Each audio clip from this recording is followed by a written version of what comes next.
हरेश्वर यांची कन्या मैथिली, हा मोरेश्वर याची कन्या मैथिली, ही मोरेश्वर हा आमचा या इथला बूथ अध्यक्ष होता आणि त्याची आत्ताच एक महिना दीड महिन्यापूर्वी फार आनंदाने ऑफिसला येऊन सांगून गेलेला की साहेब ही क्रू मेंबर झाली आहे, याच्याहून पुढे चालली आहे, परीक्षा देते.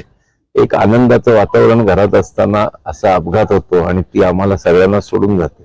हे बघताय तुम्ही की पूर्ण गावात नाही, या परिसरात दुःख झालंय आणि हे दुःख आहेच, त्यांचं दुःख आमचं सगळ्यांचंच दुःख आहे. त्यामुळे प्रत्येकाचे डोळे पाणावलेलेच आहेत. त्याच्यामुळे एक पूर्ण कुटुंब भरारी घेत होतं आणि तेव्हाच असा अपघात घडतो तेव्हा पूर्ण कुटुंबच कोलॅप्स होतं आणि आम्ही सर्व परिवारातलेच आहोत तिच्या. असंच आहे. खरं तर इतकी हालापेक्षा सहन करताना इतक्या गरिबीमध्ये अशा प्रकारचं नक्की त्याचे मोरेश्वरनी फार कष्टाने मुलांना शिकवलंय आणि एक ती परवाच 4 दिवस अगोदर आजारी होती आणि काल परवा ती इथून गेली आणि ती दिल्लीला जाणार, अहमदाबादला जाणार, तिथून पुढे मिळणार कुठल्या फ्लाईटने जाणार, हे सर्व काल तिने 1:10 शेवटी तिच्या आईशी संपर्क झाला आणि 1:40 हा पूर्ण अपघात झाला. त्याच्यामुळे हे परिवारावर आलेलं, कोणावर न यावं असं संकट देशावर आलंय. एवढी लोक एकदाच गेली आहेत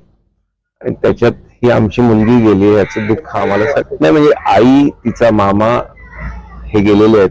तिथे DNA त्यांचं हे करतायत मॅचिंग, ते आज होईल संध्याकाळपर्यंत आणि लवकरात लवकर बॉडी येईल अशी अपेक्षा आहे.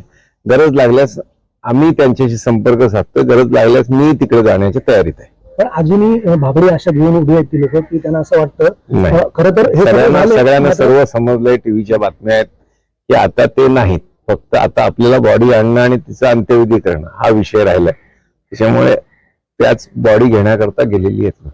तुम्ही स्वतः आणि तुमचे संपूर्ण पक्ष तुम्ही प्रमुख आहेत, कशा प्रकारे लक्ष ठेवण्यात या सगळ्या घटना? नाही, पूर्ण होत आम्ही त्या कुटुंबासोबत आहोत. ती कुटुंबातली एक कन्या आहे आमची आणि तिचा आता एकदा जे दुःखद व्हायचंय ते झालं. आता पुढे तिचा अंत्यविधी, तिचे पूर्ण सापोसकार करण्याकरता आम्ही ती बॉडी लवकरात लवकर कशी येईल, तिथे जर अडचण असेल तर आम्ही आमच्या तिथल्या पक्षाशी संपर्क साधतोय, तिथल्या वरिष्ठांशी संपर्क साधतोय. अडचण असेल आपल्याला असं वाटलं तर आम्ही स्वतःही दुपारी लगेच अहमदाबादला जाण्याच्या तयारीत आहोत. पक्ष तर मदत करते 100% पूर्णच लागलेलं. पंतप्रधान, गृहमंत्री सर्वच लागले. तर ते पक्ष काय नाही, पक्ष पंत जात भेद सोडून आपल्याला हे दुःखाची घडी देशावरची आणि त्या सर्व बॉड्या सर्व कुटुंबांना मिळणं ही आपल्या सगळ्यांची जबाबदारी आहे.